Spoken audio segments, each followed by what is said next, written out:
truly do see dead people. And I started to learn how to use my gift, and I can turn it off and turn it on whenever I want.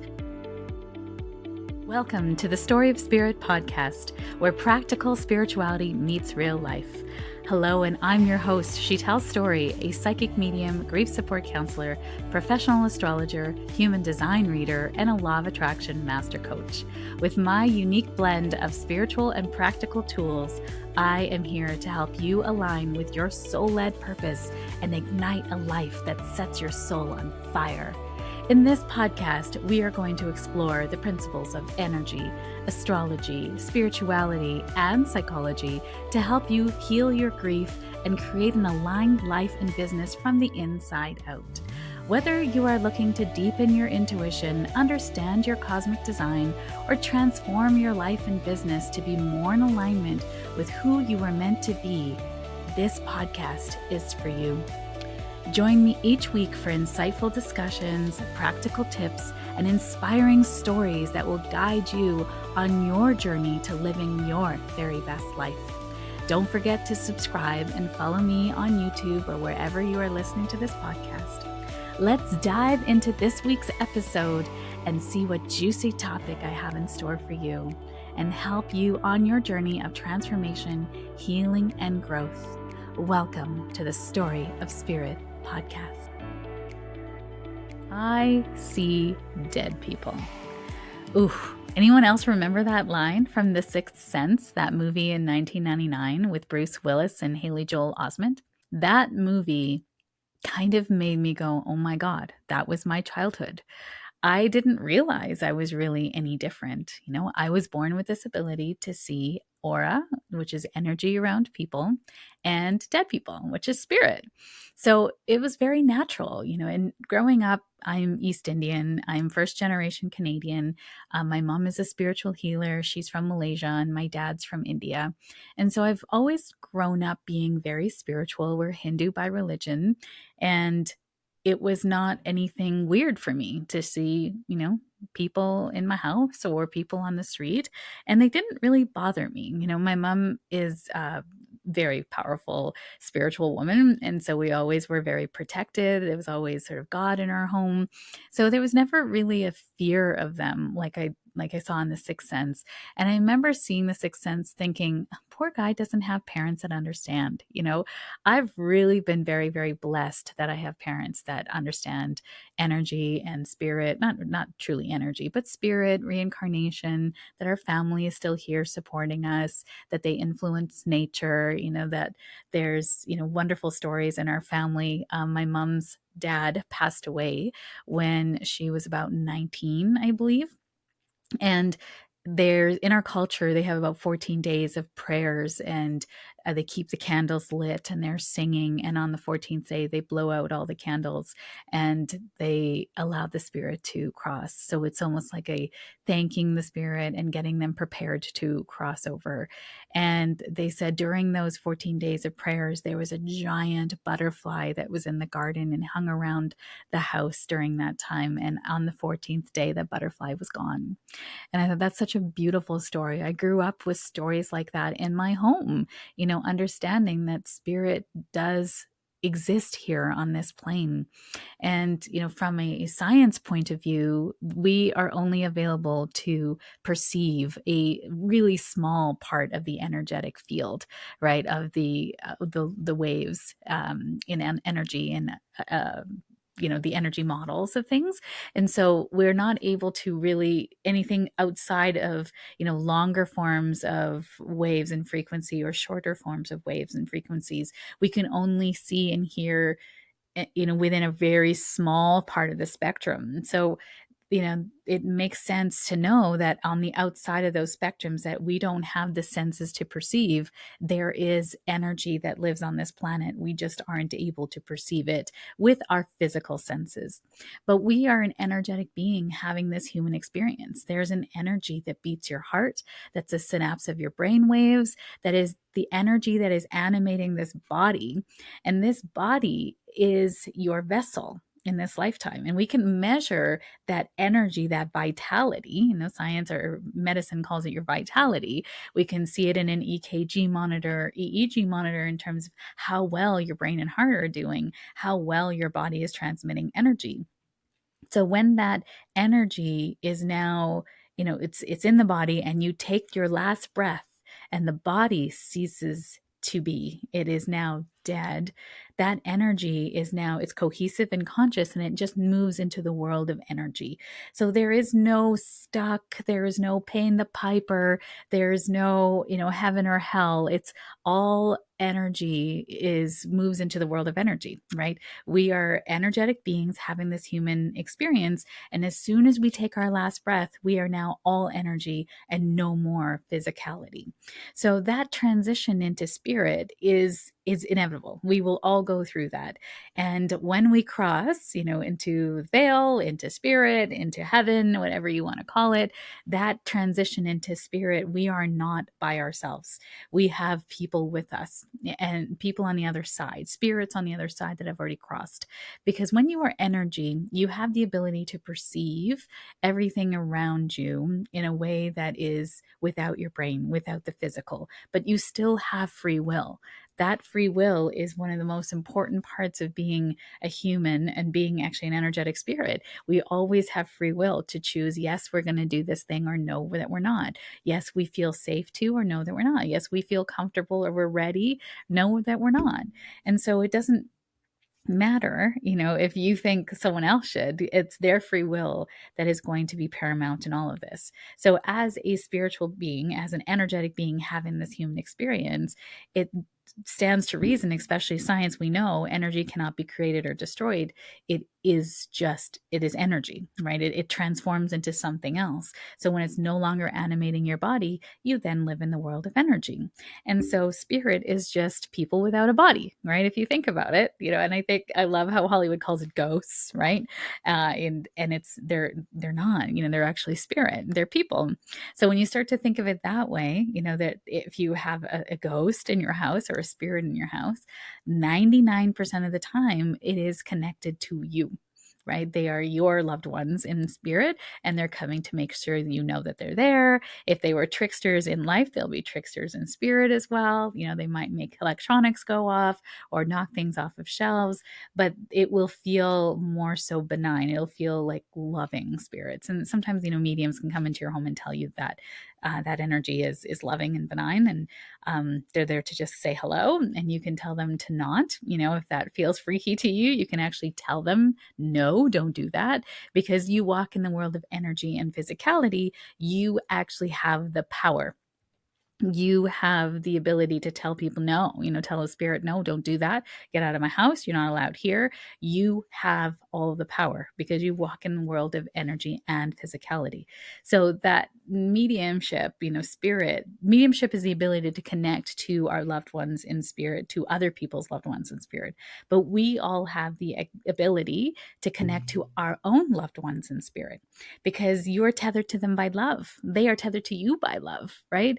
If you were to die today, you wouldn't just be like, bye, I'm out, right? I'm going to reincarnate to somewhere else. Like, no, you'd be like, I want to know what happens with my husband. I want him to be happy. Or I know I want to make sure my kids know that I'm safe. Or I'd want to make sure that, when my children get married, that I would be there to witness it. Or I would hold the babies, they're going to come in their spirits before they come into incarnation, right? Like, you don't just let go of your family. You love them so much in spirit.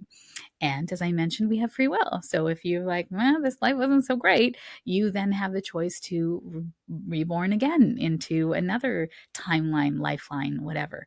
So there is time is a construct of this paradigm. So we live in a 3D world, right? You can only be in one place at one time, right? Teleportation, can't wait for that to happen. But at this point in time, that I'm recording it in 2024, teleportation is not a thing. It's not a thing. And you can only be in one time and one place at one place at one time, right? Spirit is energy. It does not need to be in one place at one time. It can be in multiple places at a time. And that energy then is why this is how we can have readings that kind of are over Zoom with my clients that are in Australia or, in other parts of the world, because that energy doesn't just have to be here, in Canada where I am. It is everywhere you are, and I can tap into that world of energy. It's like when you're looking at someone on a screen and you can feel how they feel, how they would be as a person, or you can feel what kind of mood they're in. You don't even have to be on a screen with them. You can even just think about someone right now in your own life and just feel what kind of day they're having. You can do that. We're energetic beings connected to each other by energy. So when you think about mediumship, all it is you have the ability to connect to your own loved ones in spirit. But if you're going through grief, then that might feel hard. That might feel like it's hard to understand, hard to know, understand. Are they talking to you? Do I know they're there? And most of the time when I'm doing mediumship readings, people always ask me, are they here? I had a dream. Well, Spirit will actually show me. I actually had a reading last week where a lady was missing her husband in spirit. And they said, he's showing me you're laying in bed and you can actually feel his arm over you because he used to be the big spoon. And she's like, oh my God, like that literally happened last night. And I said, that's him showing you that he is here. That is him showing you that that is real. Because why would I know that? How would I know that? This be true, right? He's showing me he was in the bed with you. He has not left you. And she started to cry. She's like, I wanted to believe it was him, but I thought it was my mind playing tricks on me.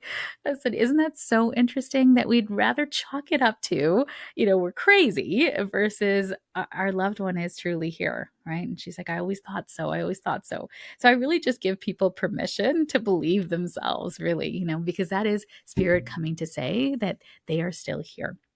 And, I really love skeptics, because they're like, oh, this is all a hoax. And I said, okay, then what are you scared of? How would I know this information? Because I know at the beginning when I discovered that I was a medium, as like I said, as a kid, I saw spirit all the time and I didn't think anything of it. And it wasn't until about grade 4, I was walking to school with a bunch of friends from my area that we lived in. And I remember seeing these swings, and the swing set, one swing was swinging. And I remember saying to a friend, oh, that guy looks creepy. There was like this old guy on the swing and his eyes were dark. And I realize now that's my symbol or my understanding for a spirit hasn't crossed properly. They have free will to stay closer to the earth's plane. If they feel like something hasn't happened, in the way that they wanted, or they feel like their death was sudden, or they feel like they're not worthy of heaven, or whatever their perception is of the other side. And so they might stay closer to the earth's vibration, which is like just a lower vibration, but they're still in the world of energy, right? But as they're closer to the earth's vibration, we can see them a little bit more and they're a little more dense, right? So that spirit's energy, I saw it on the swing and I was like, ooh, that guy's creepy. And my friends were like, who's she tell? And I was like, the guy on the swing. And I look back and there's nobody on the swing. And they're like, there's no one on the swing, she tell. It's the wind. And I'm like, yeah, it's the wind. All right. And I realized no one else could see what I saw. And even then I realized then no one can probably see the colors of clouds around people because I can see aura. So I literally have the ability to see your soul. That was what I was born with, that energy. I was literally born to stand out. And my childhood trauma is I just wanted to fit in. I just wanted to be like everyone else. And that was not actually how I was designed to be, right? I was meant to stand out. I was meant to be an emissary for spirit in this world, in this time. So at that point in time, I remember going home to my mom and saying, Mom, I don't want to be like this. I want to just fit in. And I was having a lot of nightmares at that time. And in my nightmares, I would always have a dream that someone was trying to take my brother away. It was like spirit, some negative energy that was trying to take my brother. And I dropped to my knees because I went to a Catholic school my whole life. And I would say the Hail Marys. Hail Mary, full of grace. And I would drop to my knees. And at the end, there would be a light and there'd be this man in a white suit. And then I would wake up. Right. And like, it was all eerie to me. It was all scary. I kept having the dream over and over and over again. And so I said to my mom, I keep having these dreams. I'm not sleeping. Remember, like, mind you, I'm like 10 years old at this time. Right. And my mom said, you can just close the door. Just imagine closing the door at the top of your head and saying, I don't want to see Spirit, I'm not here to help you. I just want to be a kid. And I'm like, I could do that. She's like, yep, you can do that. And I did exactly that. I just closed the door. I said, no more. And I remember it's interesting because now looking back on it, I could see the change, but in the moment, I didn't. And I remember up till that moment, I was extremely creative. I wanted to be a designer. I remember drawing clothes and wanting to be a designer, and it was very, very, very creative, artistic. And as soon as I closed the door to that, I became very, very linear, logical left brain. So I wanted to actually become a doctor to help babies. So I wanted to be a pediatrician. I remember that. And I just like loved helping people my whole life. Just wanted to help people. Even as a designer, I wanted to help people feel good and look good about themselves, So it was so interesting, that thread of wanting to help people was already in my little heart back then. And as I went on to university, I actually ended up getting a business degree because I found out I'm not very good at calculus, and I failed calculus a second term in university. Like, well, I need that if I was going to be a doctor. So I guess I got to look at something else, and I had to make up the credits to keep my scholarship. So I did Law 300 in intercessions. I loved it. I thought I was going to be a lawyer. So I went into business. I did a business degree with business law and economics as my major and HR as my minor, graduated. And by then I had met the love of my life. We moved to Vancouver, and it was actually kind of history for that. I ended up not going to law school for a number of reasons, and that will be another podcast on pivoting your life. But this led me down a path now of the love of my life, my wonderful husband. And then we had our first son who had a lot of medical issues, and we ended up having to move back to Edmonton. We moved to Vancouver. We moved back to Edmonton where all our family was to get help with our son. And that then set us on a journey to have our next child, which was 3 years later. And that was when I had my second son, that is when everything opened up for me. And that's when my gift started to come back when I was on maternity leave, and I started to see dead people everywhere. And I was like, what is happening to me? And I thought for sure I'm crazy. Like, I'm crazy. I wanted to get back into purchasing. So I had taken a sales job. I got into purchasing, a great job at Keg Restaurants head office in Vancouver. We traveled and had such amazing experiences. The Keg was such a wonderful company to work for. Then I moved back to Edmonton, and job changed, and still in purchasing, but it was really, really tough working in a corporate setting. And I got hired on as a sales rep in the food industry, which was fantastic for my family life. It was a really wonderful company. I worked for the best bosses. It was wonderful. Like, really, I couldn't ask for more. But it was interesting, that journey that brought me back to Edmonton, and I needed to have a very flexible job in order then to take care of my son. And then all of my gifts started to come back when I was on maternity leave with my second child. And that story is wild. That'll be in another podcast. But in that coming back to my gifts, I really thought, like I said, I was crazy. And I went to doctors. I was like, I got my eyes checked. And the guy's like, no, you're fine. So I keep seeing auras and dead people. He's like, well, I think that might be something else. I was like, yep. I went to a neurologist because I was having headaches. And she's like, there's nothing indicating migraines, but we can put you on migraine medicine. And I said, no, I think I'm fine. And then after I started developing my gifts, all my headaches went away. My symptoms went away. I've never had anxiety in my life, but all of a sudden I was having all these anxiety attacks, panic attacks, and it was actually spirit coming into my auric field and trying to kind of talk to me. And I was like, I don't know what this is. And started to kind of have heart palpitations, feeling that energy coming into my field and not knowing what it was, would start me into this anxiousness. So as soon as I started to develop my gifts, all of those symptoms went away. Right. And yes, I truly do see dead people. And I started to learn how to use my gift, and I can turn it off and turn it on whenever I want.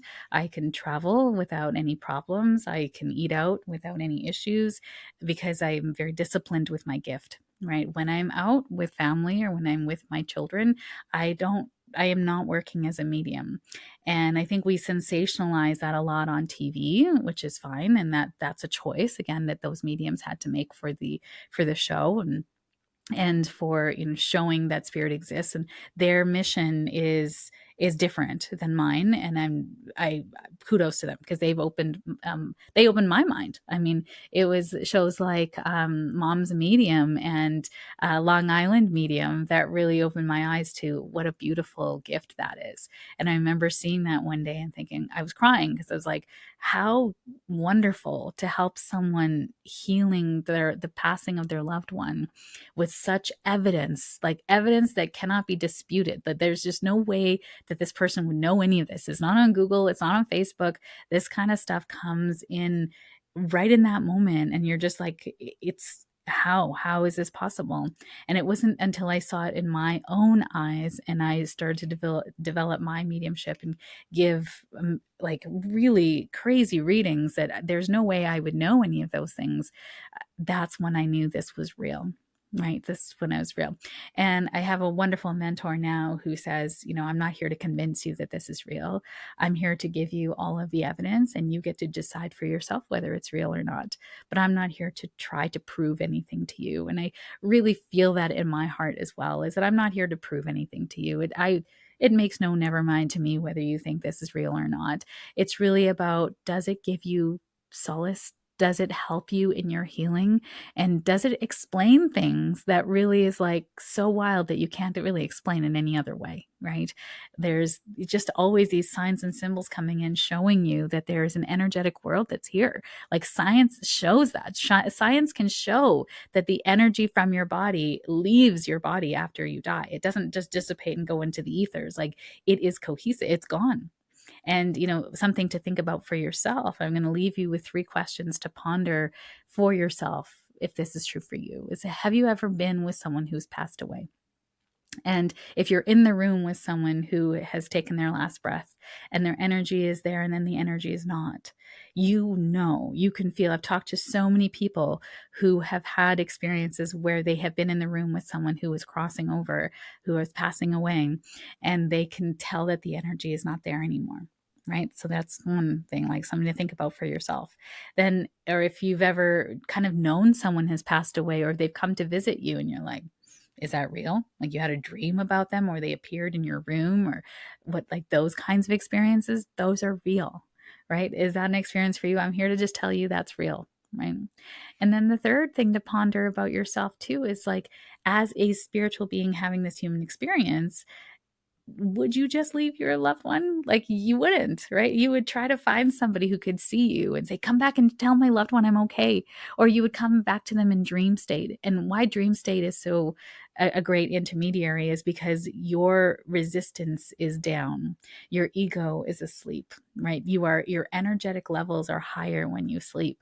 So spirit can kind of meet you in your dream state. It's sort of this in-between world that they can sort of reach you there and say, hey, I'm here, right? I'm here and I've made it on the other side.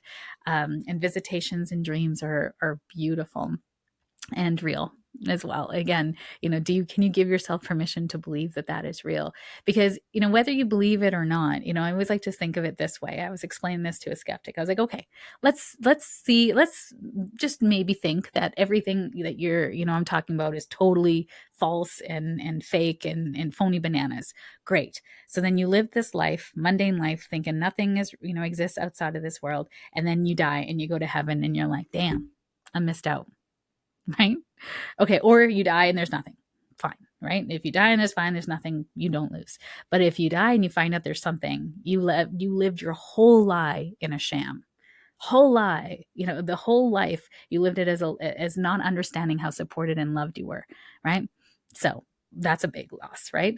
Now, what if you live life on the other side of it? That you believe that spirit exists, that there's this energetic world supporting you, that there's so many wonderful and magical things that you're not really, kind of aware, but you can tap into them. You can have ceremony. You can draw cards for yourself. You can use pendulums. You can develop your intuition.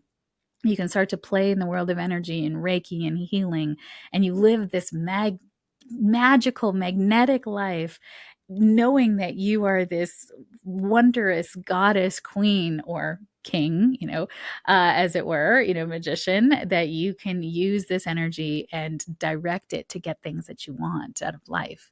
And you die and you find out it's all real. And you're like, yes, I lived my best life. Or you die and then nothing was real. Whatever. Did you live a better life? Were you more optimistic? Did you feel like you had more tools in your toolkit? Yeah. Right. So really in those four, outcome scenarios, the one that you lose always is when you believe nothing is real and you find out that it was real. Right? Like that's when you've lost everything. Like you could have had such a better life. But in the other scenarios of believing that something more exists and playing with the world of energy and finding out how it works for you, that is where you decide how awesome does life get to be. And even in the hardest times, I can tell you that as a spiritual grief counselor, the people that I support on the spiritual grief side of things, they have not ever had an experience like that with a proper therapist. And I'm going to say proper therapists, psychologists, board certified therapists, they exist and they need to exist. And we need them in our society. We need them to help with really deep, hard things. Like they are, hats off to them, right? They're an important part of our healing, but we also need the spiritual part, especially when there's loss and grief, right? So, because there is an energetic world here helping us, right? So, yeah, I see dead people. I think you could probably feel your own dead people around you. And I say that with all the love in my heart. And this energetic world exists. And I'm here and excited with this podcast to help you maybe see how much it really supports you and how much more you can do to help support yourself and really develop your intuition and flow with that energetic field and tap into it to manifest your very best life. Thank you for being here. I appreciate you. Thank you so much for joining me on this episode of the Story of Spirit podcast. I hope you found inspiration and practical insights to help you align with your soul-led purpose and live a life that sets your soul on fire. If you enjoyed today's podcast, please subscribe to the podcast, leave a review, and please share it with an aligned friend that you know can really get the most out of this podcast. Your support helps us reach more listeners and continues to provide valuable content. I sincerely appreciate every share, and it is how most people find me. It is because caring people like you share me with them at the right and perfect time. For more resources, insights, and to connect with our community, please visit www.shetellstory.com or follow us on Instagram at @shetellstory. Remember, your journey to more alignment and vibrant life is just the beginning, and I am here to support you every step of the way. Until next time, stay aligned, stay inspired, and keep shining your light. This is Shetell Story signing off from the Story of Spirit podcast.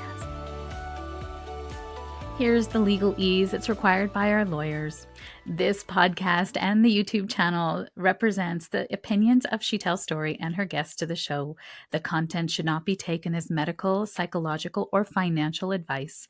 This series is informational and entertainment purposes only. Because each person is so unique, please consult your healthcare professional, your mental health dream team, your financial advisor, or anyone else that's an expert in the field in where you are thinking of making big choices in your life.